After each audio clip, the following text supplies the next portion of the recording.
We very much appreciate the fact that people are willing to come out and learn about all three of the candidates, because obviously, from my perspective, the more informed the electorate, the better. People are going to look to you because you've been here, pass the word along, whether it's me or any of the other candidates that you're seeing tonight, pass the word along. So my name is Joe Hoffman.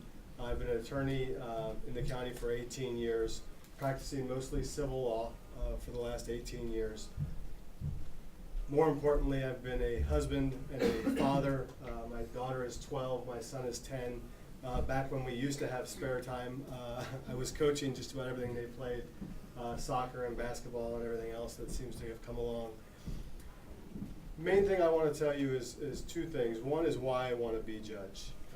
It was one of those things I always thought I wanted to do, but it's hard to get experience as a judge without being a judge. So some of the things I've done for the last 10 years is I've been a pro tem judge in this county, helping people resolve their disputes, helping people settle cases. That gave me a taste of what it was like.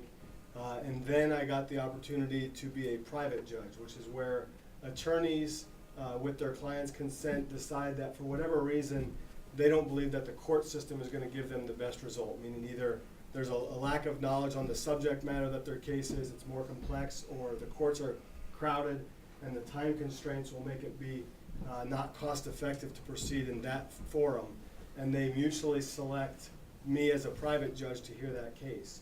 It's, from my perspective, one of the ultimate compliments, because if you understand my practice, it's a small office, it's my wife and I have been the attorneys, and the attorneys that we know are mostly people we've been against for the last 17 years. So when they come out and say, I know we've been against each other on many, many cases, but we think your base of knowledge is the best and sufficient to be able to hear our case, and both attorneys agree to that, and then hire me for that position, it's the highest form of compliment you get in my business. The other thing I would want to tell you about is my endorsement list. You've heard talk about endorsements in the past, and I want to explain to you, at least from my perspective, why they matter. So they matter because it's hard to get a gauge on all the candidates. You can come to these forums, and that's a great way to do it. You can look at our websites, but there are a lot of other people that know us, know all the candidates, and know about us either from practice or from wherever they're going to get their knowledge. And when those people step up and say that they're willing to put their name on the line, especially, frankly, in a situation where we have a sitting judge that I'm running against, and a lot of my endorsements are from local attorneys that may have to appear in that courtroom over the next several months or years if they guess wrong.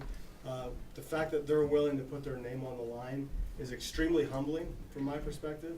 I'm extremely grateful for that, but it's something I would ask you to look at. Look at that list. You'll see things like DA Vern Pearson, County Auditor Joe Harn, Judge Doug Phimister, who's here tonight, some of the court clerks, many of the attorneys, most of the prosecutors in the DA's office.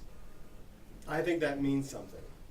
I think that means something, pure and simple. They know me, they know my reputation, they know my integrity, they know my character, and they have stepped up and put their name on the line. And there, frankly, is no greater compliment from my perspective than to have them be willing to do that.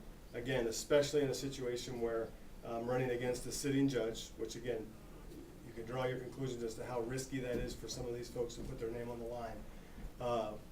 But again, it's very humbling and very much appreciated. So I would ask you, the homework assignment I would give you, if you're willing to take it, is to go to all three websites, to look at what we're about, to ask around. I started this process December, January, and I used to tell people, you know, it's hard to take my word for it. Of course, I'm going to tell you how great I am. But ask the community, ask the people that are around that building a lot, that courthouse. Ask the attorneys that practice up there. Ask the DAs. Ask the public defenders. Ask the clerks. Ask the bailiffs. Ask the deputy sheriffs. And what I think you're going to find, and I'm more confident now than I was back in December to say this, but I think what you're going to find is my name comes up a lot, and I think there's a reason for that. So main thing I would ask you is vote on June 5th. Please, vote on June 5th. Thank you.